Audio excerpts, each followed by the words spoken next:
ஐந்து கரத்தோனை போற்று, ஆணை முகத்தானை போற்று, மூஷிக வாகனனை போற்று, மூலப்பரம்பொருளை போற்று, சித்தி புத்தி விநாயக பெருமானை போற்று. குருவே சரணம். இணையத்தாள் இணைமிதைங்களுக்கு வணக்கம். இது 2025 மே மாதம் 18ஆம் தேதி வரக்கூடிய ராகு கேதுக்கான பயிற்சிக்கான பலன் கன்னி ராசிக்கு எப்படி இருக்க போகுது அப்படிங்கிறத பார்க்கலாம்.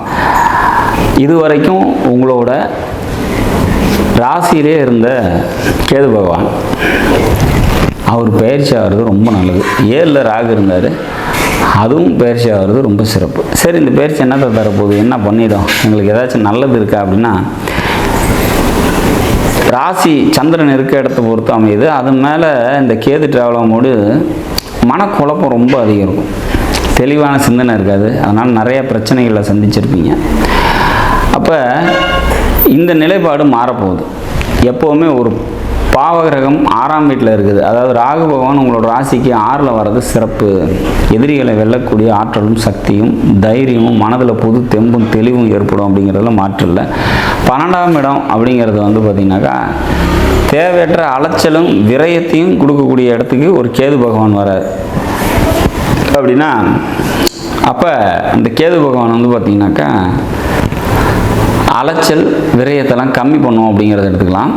தூக்கம் அயன சயன போகம் அப்படின்னு சொல்லக்கூடிய இடமும் 12ஆம் இடம் தான். அப்போ அதுக்குள்ளே கேது வரும்போது பார்த்திங்கனாக்கா தூக்கம் குறைவு அப்படிங்கிற மாதிரியான ஒரு சில விஷயங்களும் ஒரு சில பேருக்கு ஏற்படும் அப்படிங்கிறத புரிஞ்சுக்கணும்.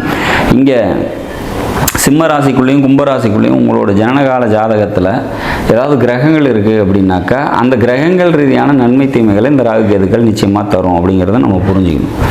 இப்போது சப்போஸ் நீங்கள் கன்னிராசியில் பிறந்து மாசி மாதத்தில் பிறந்திருக்கீங்க அப்படின்னா அந்த சூரியன் மேலே பார்த்திங்கனாக்கா இந்த உங்களோட ஜனகால ஜாதகத்தில் கும்பராசியில் சூரியன் இருக்கும், அது மேலே ராகு ட்ராவல் ஆகக்கூடிய டைம். அப்பாவால் பிரச்சனைகள், அப்பாவுக்கும் உங்களுக்கு கருத்து வேறுபாடுகள்லாம் ஏற்படும் அப்படிங்கிறத புரிஞ்சுக்கணும்.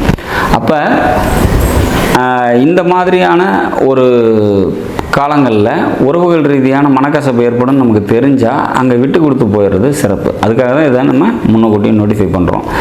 இந்த கும்பராசிக்குள்ளே சப்போஸ் குரு இருக்குதுன்னு வச்சுக்கலாம், வக்ரமான குரு இருக்குது அப்படின்னா உங்களோட ஜனகால ஜாதகத்தில் உதாரணமாக நீங்கள் ஒரு 1986 பிறந்திருக்கீங்கன்னு வச்சிங்க, அந்த இடத்துல கும்பத்தில் குரு இருக்கும், அது வக்ரமாக இருந்தது அப்படின்னா கண்டிப்பாக பொருளாதார ரீதியாக முன்னேற்றமான ஒரு சூழ்நிலைகள் ஏற்படும். புத்திரபாக்கியம் இல்லாதவங்களுக்கு புத்திரபாக்கியம் கிடைக்கும், திருமணமாகாமல் இருக்கிறீங்கன்னா அதுக்கான காலமாக இருக்கும். அப்போ பல நன்மைகளை இந்த குரு வக்ரமான குரு மேலே இந்த ராகு ட்ராவல் ஆகக்கூடிய டைமில் தந்துடும் அப்படிங்கிறத புரிஞ்சுக்கணும். சப்போஸ் வக்ர செவ்வாய், வக்ர சுக்கிரன், வக்ர புதன், வக்ர சனி இதெல்லாம் எந்த கிரகங்கள் அங்கே கும்பராசியில் இருந்தாலோ அல்லது சிம்ம ராசியில் இருந்தாலோ அதன் மூலமாக நன்மைகளை தரும் அப்படிங்கிறதுல மாற்றே இல்லை. அப்போ அது புரிஞ்சுக்கணும். சப்போஸ் வக்ரம் இல்லாத ஏதாவது ஒரு கிரகம் இருக்குது அப்படின்னா 1994 பிறந்திருக்கீங்கன்னு வச்சுக்கலாம், கன்னி ராசியில் பிறந்திருக்கீங்க, 1994 வருஷத்தில் பிறந்திருக்கீங்க அப்படின்னா கும்பத்தில் பார்த்திங்கன்னா சனி இருக்கும். அப்போ அந்த சனி மேலே ராகு ட்ராவல் ஆகக்கூடிய டைம் வேலையில் சிரமம், சொந்த தொழில் செஞ்சிட்டிங்கன்னா தொழிலையும் சிரமம் ஏற்படும். அப்போ அதை புரிஞ்சிக்கணும். இப்போ இந்த ராசிக்குள்ளே என்ன கிரகம் இருக்குதோ அதன் ரீதியான பாதிப்பை தான் ராகு கேதுகள் தரப்போகுது அப்படிங்கிறது தெளிவாக புரிஞ்சிக்கணும். அதே மாதிரி 1991 பிறந்திருக்கீங்க அப்படின்னா சிம்மத்தில் கேது குரு இருப்பார். அந்த குரு மேலே ஜனனகால ஜாதகத்தில் குரு இருக்கும் போது அங்கே கேது உள்ளே போய் ட்ராவல் ஆகும்போது பொருளாதார ரீதியாக சிக்கல்கள் ஏற்படும் அப்படிங்கிறது புரிஞ்சிக்கணும்.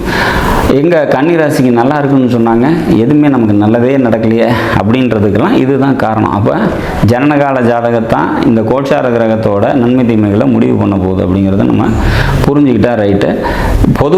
பொது பலனா இந்த கன்னி ராசியை பொறுத்த வரைக்கும் இதுக்கு முன்னாடி இருந்த தடுமாற்றங்கள் குழப்பங்கள்லாம் தீர்ந்து நல்ல நிலைக்கு வந்துட்டீங்க அப்படிங்கிறது மட்டும் புரிஞ்சுக்கிட்டா போதுமானது. எதிரிகளை வெல்லக்கூடிய ஆற்றலும் சக்தியும் தைரியமும் தன்னம்பிக்கையும் உற்சாகமும் புது முயற்சிகளும் ஏற்படக்கூடிய அற்புதமான ஒரு காலகட்டம் கன்னிராசிக்கு அப்படிங்கிறதுல மாற்று இல்லை அப்படிங்கிறத புரிஞ்சுக்கணும். புத்திர பாக்கியம் இல்லாமல் இருக்கீங்க, கன்னிராசியில் பிறந்து இருக்கீங்க, புத்திர பாக்கியத்துக்காக வெயிட் பண்ணிட்டுருக்கீங்க அப்படின்னா இந்த கும்பத்துக்குள்ளேயோ சிம்மத்துக்குள்ளேயோ குரு இருக்குது அல்லது உங்களோட ராசிக்கு 5ஆம் வீட்டின் அதிபதியான சனி இருக்கார் அப்படின்னா இந்த டைம் அதுக்கான ட்ரீட்மெண்ட் பண்ணிக்கிறது சிறப்பு. அப்படி பண்ணாக்கா அது சக்ஸஸ் ஆகிறதுக்கான சான்சஸ் ரொம்ப அதிகம் அப்படிங்கிறத புரிஞ்சுக்கணும். மொத்தத்தில் இந்த பயிற்சி ராகுகேது பயிற்சிகள் பல நன்மைகளை உங்களுக்கு தந்தே தீருங்கிறத உறுதியாக சொல்லலாம். நாடும் நாட்டு மக்களும் நலமுடன் வாழ நவகிரகங்களை வேண்டி அமைகிறேன். நன்றி, வணக்கம்.